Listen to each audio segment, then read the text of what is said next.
Well, it is now 6 minutes past the hour. Welcome back. This is Morning Express, and we now delve into the political point. Today, we focus on economic sabotage and the penalties thereof. Last Wednesday, President Uhuru Kenyatta sounded a warning to people caught vandalizing the standard gauge railway. Well, in studio, I'm joined by government spokesman Eric Kiraithe, political risk analyst Dismas Mukua, economic analyst Vincent Kimosop will be joining us, as well as political analyst Professor Oweri Tumbo. Gentlemen, welcome to the show. And before we get this started, let's begin with that stern warning by President Uhuru Kenyatta to those who vandalized the SGR while launching the multi-billion project last week. President Uhuru Kenyatta said he will not fail to sign an execution order for anyone found culpable of economic sabotage. The opposition leader Raila Odinga could not agree more, but with some caution. Well, in the panel this morning, we'll be discussing this issue, but let's first take a look at what the president had to say. Wale ambao watahukumiwa kwa sababu ya kuharibu mali ya Wakenya, kuharibu haki ya watoto na watoto wa watoto wetu, nasema Mungu nisamehe, lakini hawa ambao watahukumiwa nitaweka kidole wanyongwe. Mtu ambaye anajaribu kuharibu reli ni mtu ambaye ni mpumbavu. Manake hii reli itasaidia Wakenya, tena imejengwa kwa jasho ya Wakenya. Wakenya ndio wamekopesha pesa kujenga hii reli. Kwa hivyo mimi nimekubaliana na rais ya kwamba mtu ambaye anajaribu kuharibu reli shughuliwe hatua lakini ya kisheria. And that forms the basis of our conversation this morning. A very great panel in studio with me. And gentlemen, the question whether Kenya needed a modern railway was not really a question. It was something that was long overdue. But this sentiment by the president has raised quite a bit of concern. I'd like to begin with you, Eric Kiraithe. Many laud the government or laud the president for taking such a tough stance. But why are we not seeing the same tough stance with other greater issues of corruption in the country? What I want to say, good morning viewers, is that where we are in Kenya today, our greatest problem is poverty. Too few resources in every field, whether it is water, whether it is infrastructure. And when there are few resources, life becomes very expensive. The capacity to pay for life becomes very expensive. You need to work too hard to earn very little. That is why you see we are running to Europe, we are running to the US, where you work for about 8 hours and you are able to pay for your food, shelter, health, and dressing. How do we get out of that? It is something we discovered quite a while ago. It is poverty eradication and wealth creation. How do we create wealth? If you have been paying 1,200 to go to Mombasa, and now you are paying 700, that is wealth creation. And wealth creation starts from the lady who is growing chaos, the sukuma wiki. It starts from the person who is making anything. It goes to the person who has bought a car.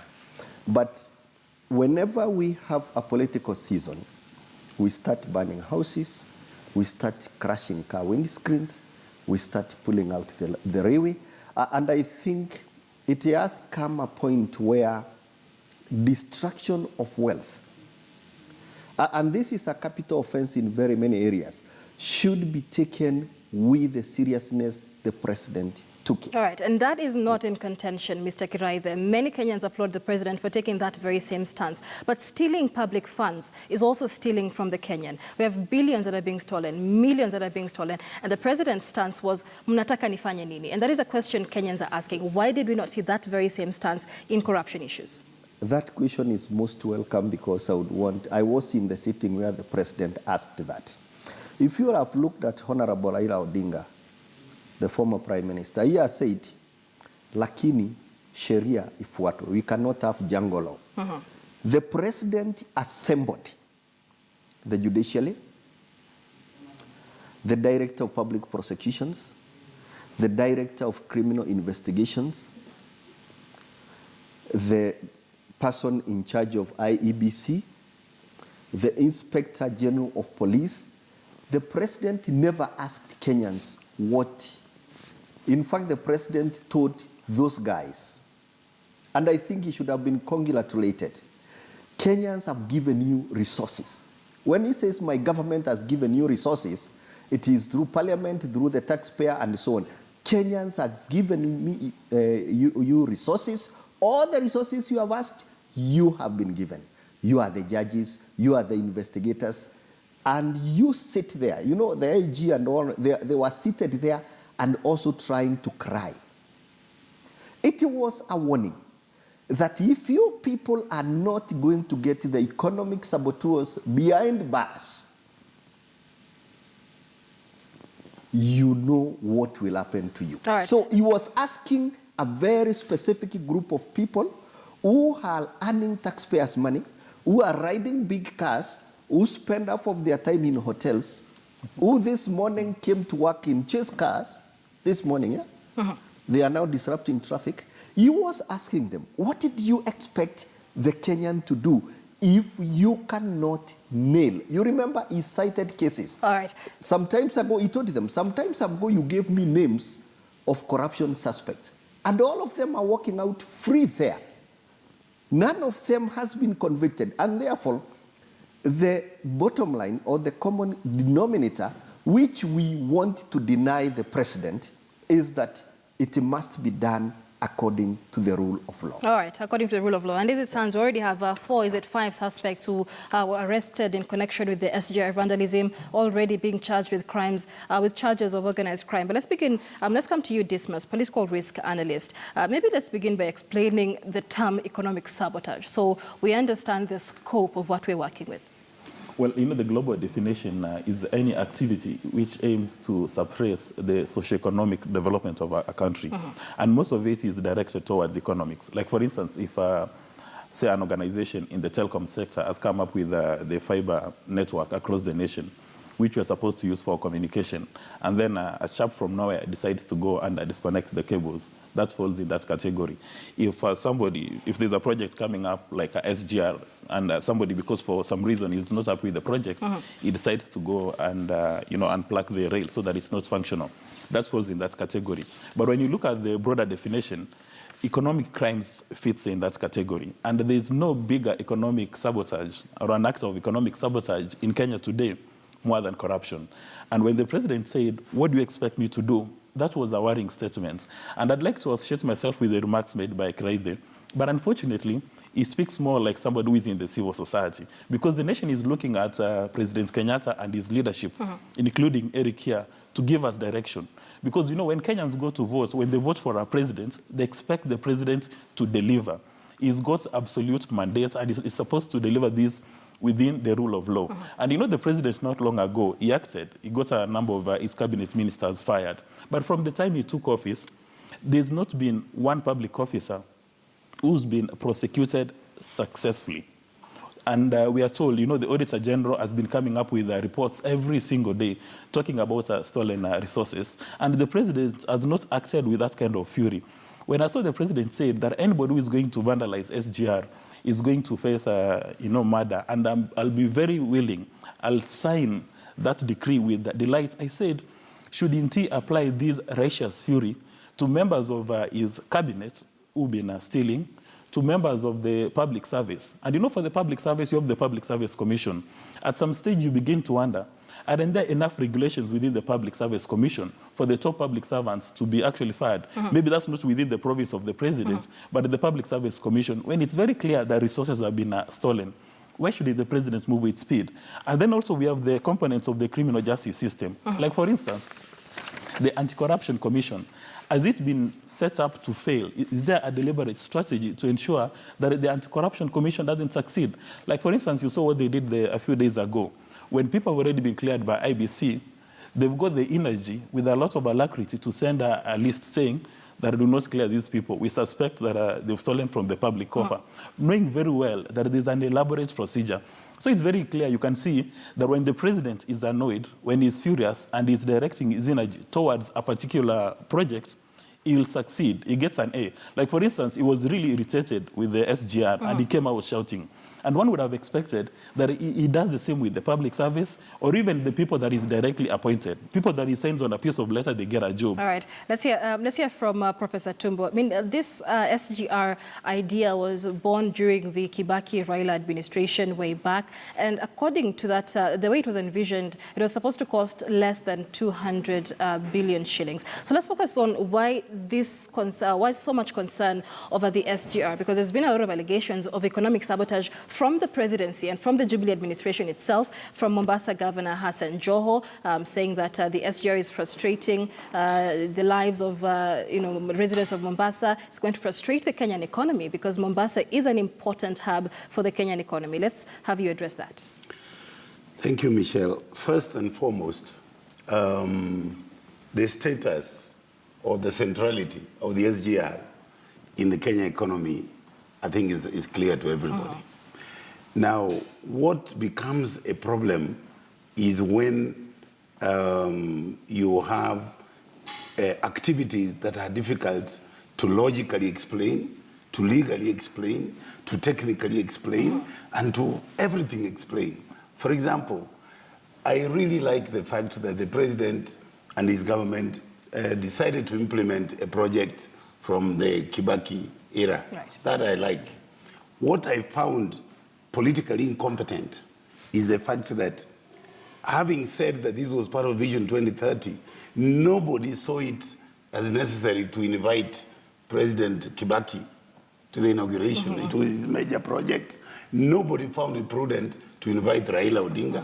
And nobody found it prudent to invite Mudi Awori. Right. Nobody, you see, for me, that is political incompetence. In other words, the small-time thinking that you must protect your little turf ends up in mistakes like you must keep out Joho. Now, what you are seeing here and what Bwana Raila was doing, you asked him a very specific question, that why don't we see similar enthusiasm against corruption compared to what we are seeing about the real? He completely refused. He did PR with that. This is really the problem we have. The hard questions are not being asked. And I would want to explain as follows. One, there is so much obsession with self-interest that the public interest is subsidiary, always.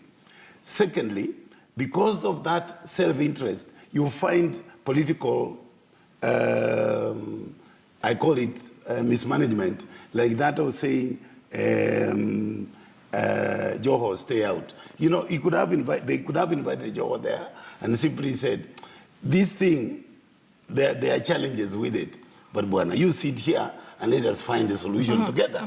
Not to behave like children who, when you fight in the field, he says, absolutely, and that raised a lot of questions, because among the reasons, according to Joho, why he was barred from attending this is because he was raising questions as to the extra 100 billion shillings that was used for the project that the government has not bothered to explain or account to Kenyans where it happened. And he also said it's not even accounted in the Jubilee Development Portal. So, Mr. Kiraithe, much concern over the SGR vandalism, but there's also allegations of corruption within the SGR that have not had the president also address. And just to quote the likes of Hassan Joho, saying that the president is oiling the wheels of corruption through allegations of service delivery.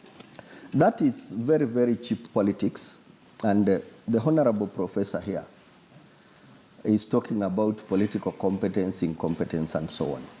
Let me explain a few things in a very factual way.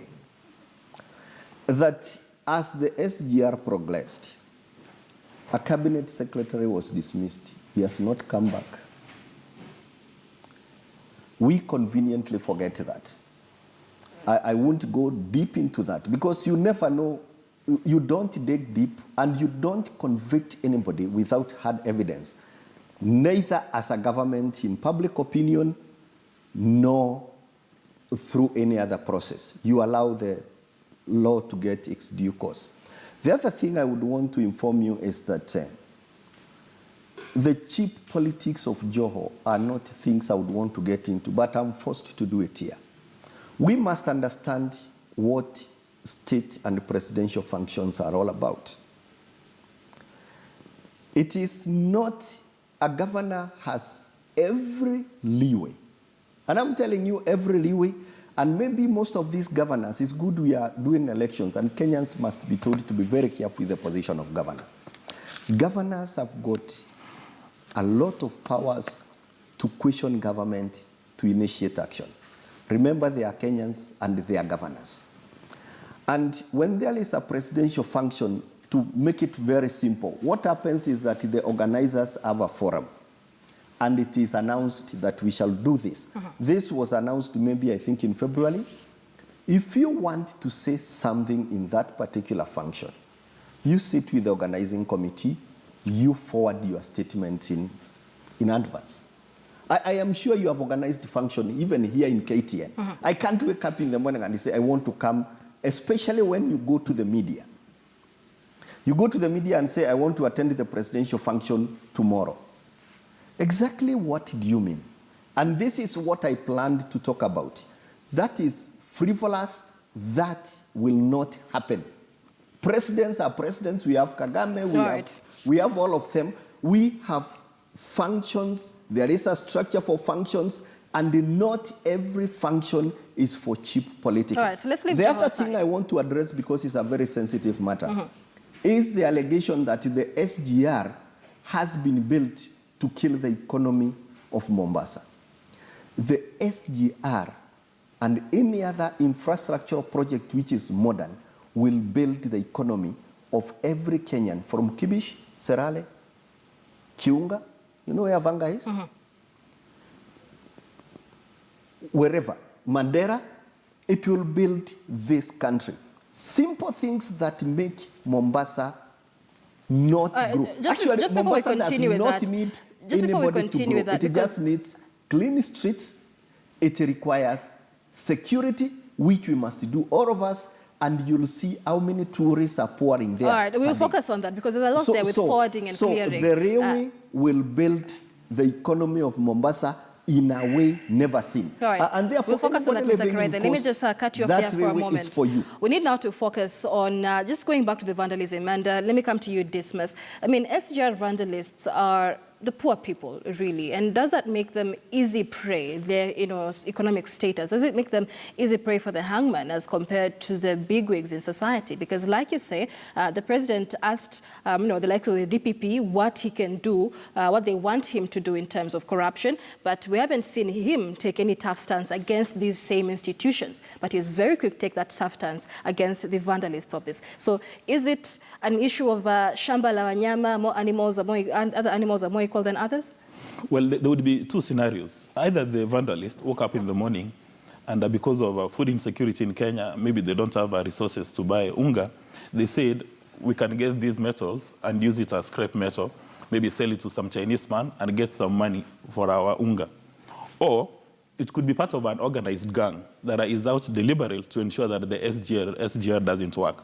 So maybe these people are just merely what you would refer to watu wa mkono, who would be sent by an organized team to go and vandalize. And that would be within the province of the CID to do that kind of investigation. But allow me to respond to, or rather contribute to some issues that Eric has raised. I think it's a best practice that when the president goes to any county, the local governor is given the opportunity to address the people.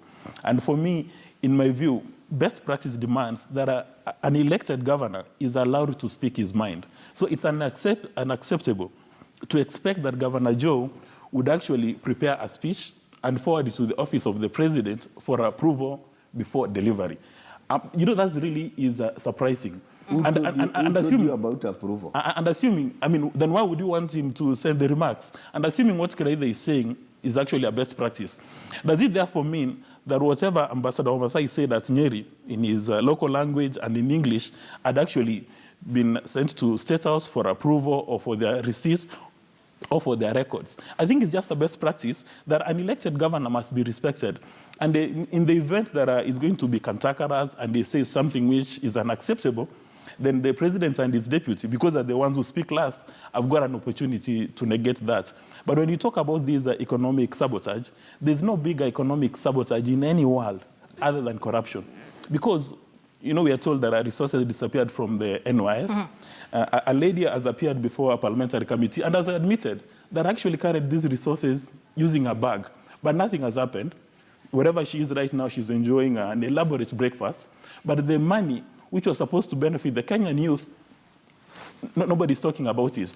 And if the president had been informed that a few people in your cabinet have actually participated in irregular projects and fired them, meaning that there is probably substantial information to have these people taken to court and jail and suffer for that. But right now, when people steal money in Kenya, we glorify them. When they go to church, we give them seats right in front of the church. But when you look at China, if you steal in China, you are executed. How come we've not seen a governor in Kenya, a PS, a cabinet secretary? Because by the time the president fires somebody from his cabinet over allegations of corruption, one would assume that he's got some information.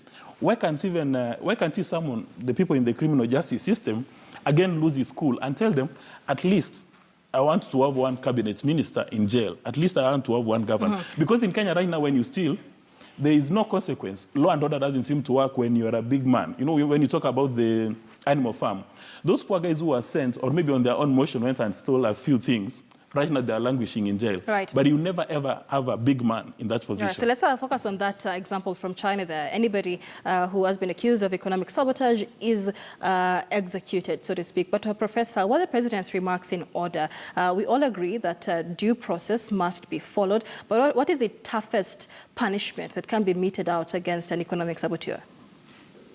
I think I'm not quite sure about what the law says at the moment. But I presume you said capital punishment. It will be capital punishment. But I have got 3 points that I would like to make in relation to your question and in relation to the comments by the two gentlemen. One, there is a practical management principle, all right, that the CEO is responsible for the functionality and the effectiveness of the departments that make up the organization. Right. In this particular case, His Excellency the President is responsible for the effective functioning of the DPP, functioning of all the organizations involved in enforcing the law, all right? Now, I would have expected, if they are not performing, to go to Parliament and say, you gave me these people they are on tenured service, but so and so and so and so are not performing. I would like to recommend that we replace these people so that we can get better results. So that's the normal management practice, which has been ignored up to date. Two, there is something that Mr. Raila said. He gave us a narrative about how the presidency functions. This is not the first presidency we have seen. I mean, I have seen the founder of the nation presidency, I have seen Moi, I have seen Kibaki, and I'm seeing this one. It is not necessary to lecture the public on the importance and the technical aspects of the presidential assignment. Like when the president goes to every county, the host is the governor, period. I mean, so this explanation that Joho and this thing smacks, in my opinion, of unbridled prejudice. In other words, anybody who attempts to stand up for certain things, whichever method he uses, if he sees that you are not using a just way to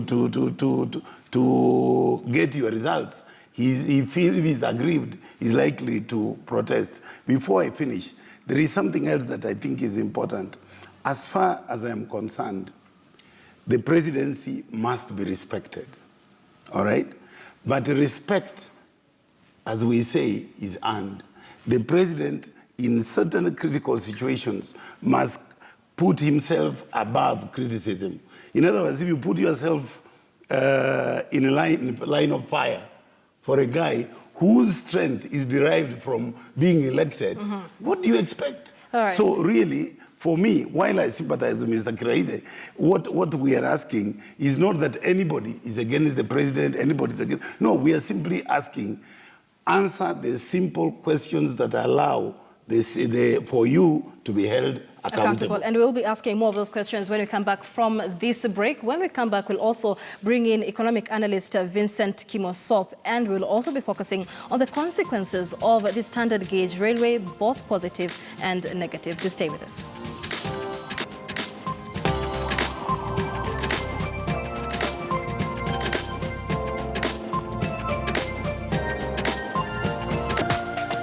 This is KTN News.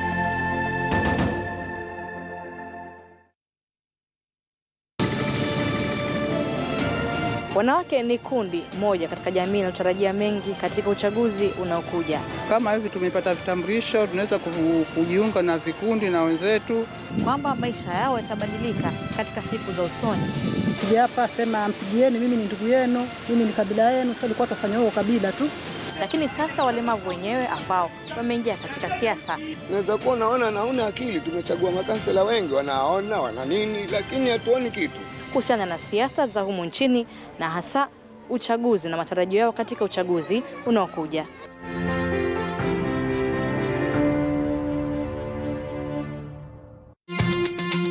Siku hizi kimasomaso kipo mtaani, tunakuja hapo ulipo. Usije tukaonekana sisi ni wanyonge. Fursa ndio hii. Dawa ni kura. Kama mpinzani wangu moja ni bilionea, mwingine ni mlaguzi wa madawa. Wanakuja kwa mtaa, wanapatia tu 100. Ile pesa ni yetu ambayo imeibiwa. Kuna wasichana ambao hawangoji kufuatwa. Wanafuata. Wana uwezo mkubwa wa kumiliki mwanamume. Kama huwa anapenda kuvaa hivi ni nini? Sijakwambia njoo sasa mhadhiri njoo. Anasema ndio mimi ndunge mshale. Kabisa kama hilo. Hata hivyo wanaweza omba Holy Spirit atawapea self control. Uhusiano wa wasichana na wahadhiri si tu juu ya marks. Alafu unaweza kusema kwa sababu mimi ni maskini. Wewe ni maskini kitu gani? Kama una akili wewe si maskini. Waizi wengi si wasomi. Angalia vizuri. Wale waizi wengi ni wale wanafanya mkato.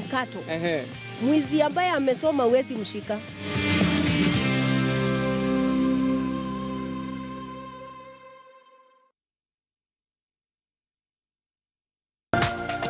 This is KTN News.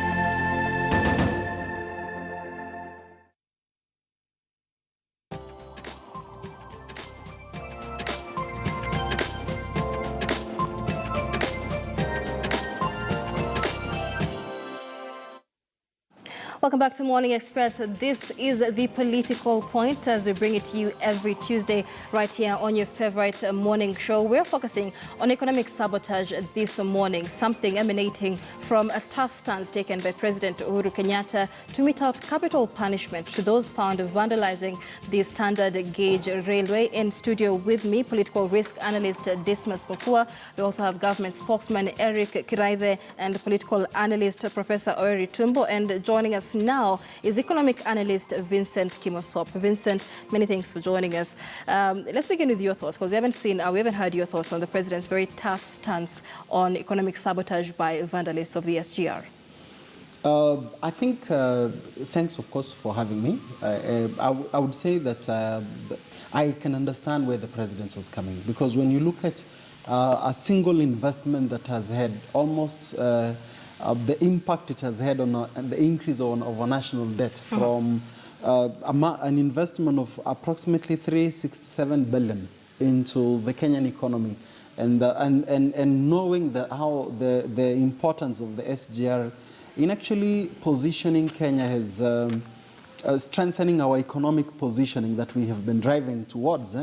And knowing that it's the small vandals can actually derail such an agenda, you would understand a CEO of a country, as a CEO of an enterprise, of course, looking at the government as the end, that he was speaking on the need for us to safeguard this investment.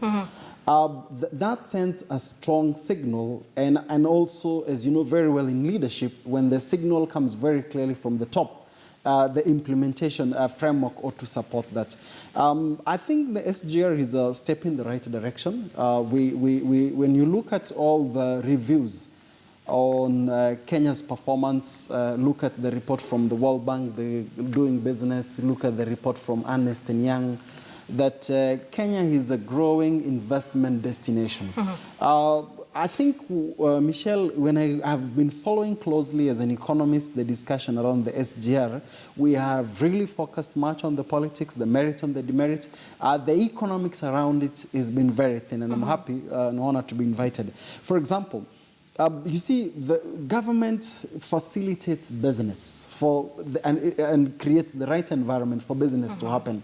I think one of the things we should be discussing is how do we reap or how do we optimize the SGR, both to the government, to businesses, and also to deepening our positioning as a destination for doing business. Right. Looking, for example, on the land tenure system, looking at the business risks, the security. If we can put our conversation towards that dimension, then we will likely to see how to sharpen the positioning by various actors around the SGR. For example, it should not be just that it makes it easy for us to move from Nairobi all the way to Mombasa. It should be, as I go to Mombasa, what are the other things that, for example, I should be doing?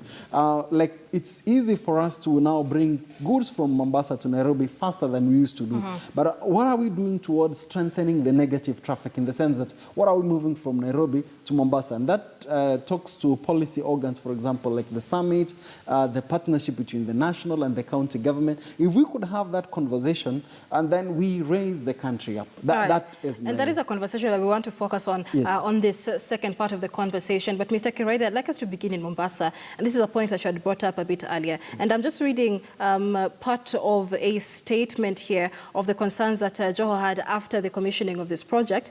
He says 7,000 current port employees and their defendants will lose business. He says there will be the death of all port-related businesses, from trucking, loading, clearing and forwarding, warehouses, logistics and others. And he says this is likely to be the death of the city of Mombasa. Talk to us about how beneficial the SGR is to Mombasa, and whether all these 7,000 jobs will really go to, will really be aborted. You know, I respect the opinion of Joho because they are sincere, but his knowledge and interpretation of macro and microeconomics is seriously wanting. I don't blame him for that. We all did not go to the same college. But I would want also to revisit the professor here. Professor has been enjoying himself exceedingly on incoherent prejudice against His Excellency the President. And then he accuses me of unbridled prejudice. And let me kind of divert and tell you the focus of the government today is getting the railway to Naivasha, to Kisumu, to Malava. That is when people will understand what the economist here is talking about. And if I can address the issue of jobs, it is good you have a very good panel, somebody like Professor here understands very well. Countries like Amsterdam,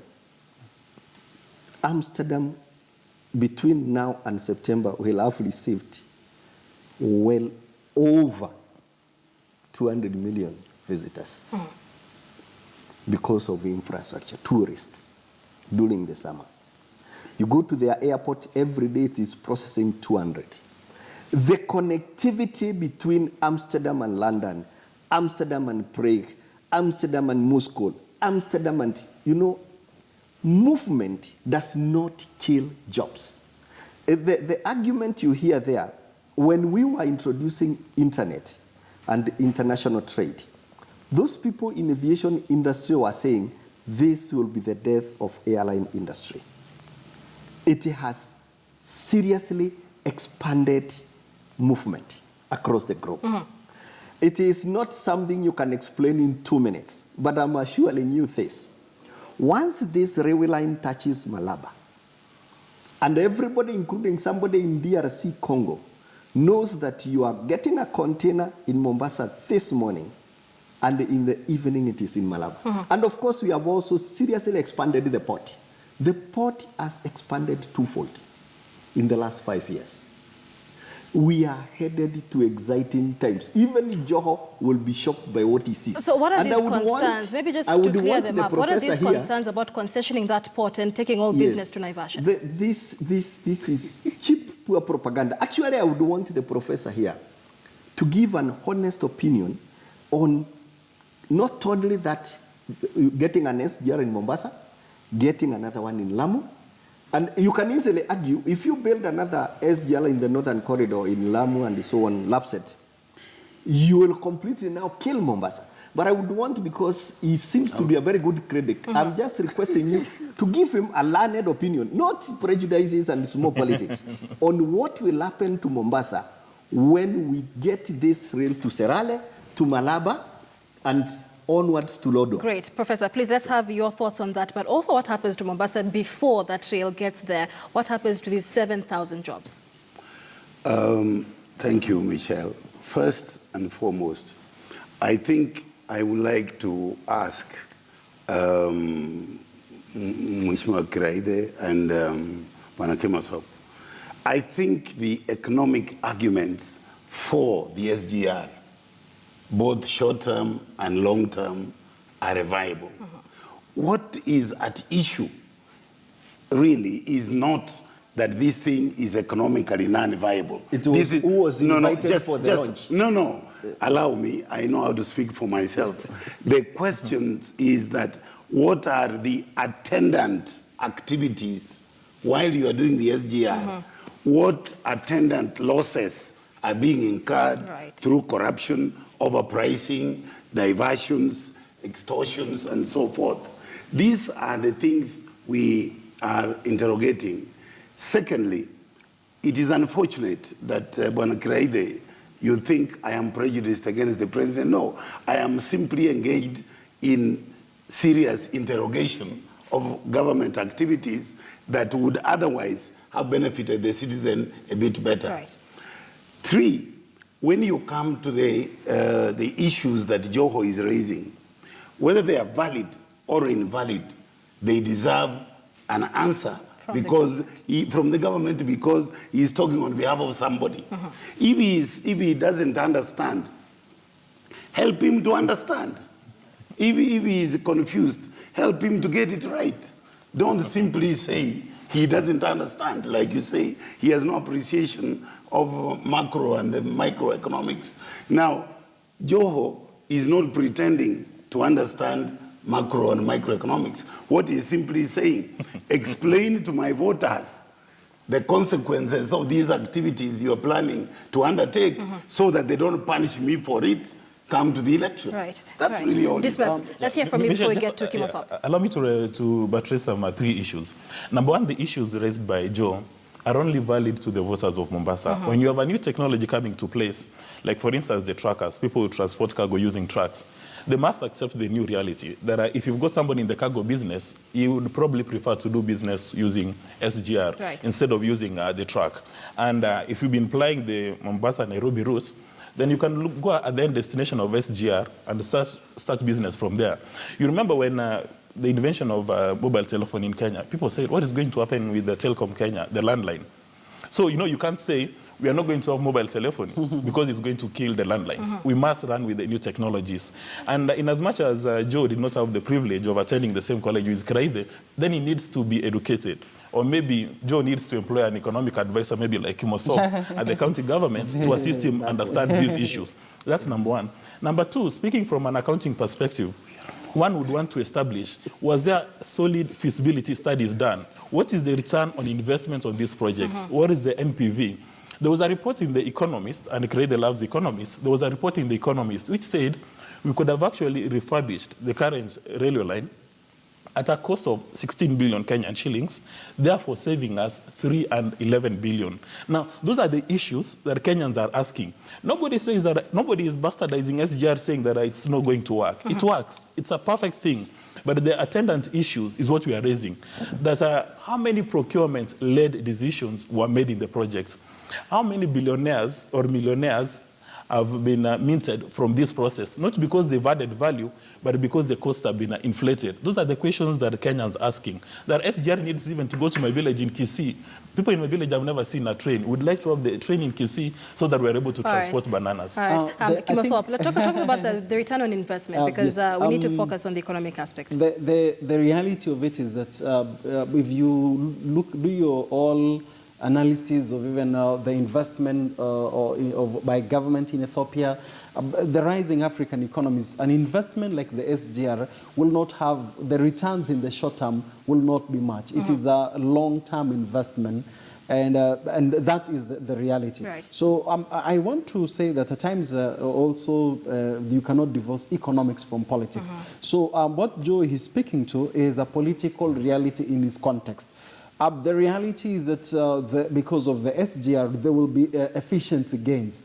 And the inefficiencies in the current railway system is what is, for example, having a lot of people, what do you call the mtu wa mkono, I think if you allow me to use that example, that he is speaking about. So I think the conversation therefore would be, instead of how do we mitigate and how do we reap the most as a county. I think if I was, I'm open to doing business as an advisor, is Dismas saying, if you look, for example, at the port city of Mombasa, Michelle, one, of course, is tourism, is one area that if for me, you can position Mombasa to be, for example, like Cape Town, Dubai, and that happens by improving infrastructure. If you look at the model of Dubai, they improved infrastructure, made it to be a free port, and then as a result, the other macroeconomic benefits, the banking, the service. Today, you go to Dubai, the airport at Dubai clears 50 million people in 1 year. We are doing hardly 2 million at JKI. So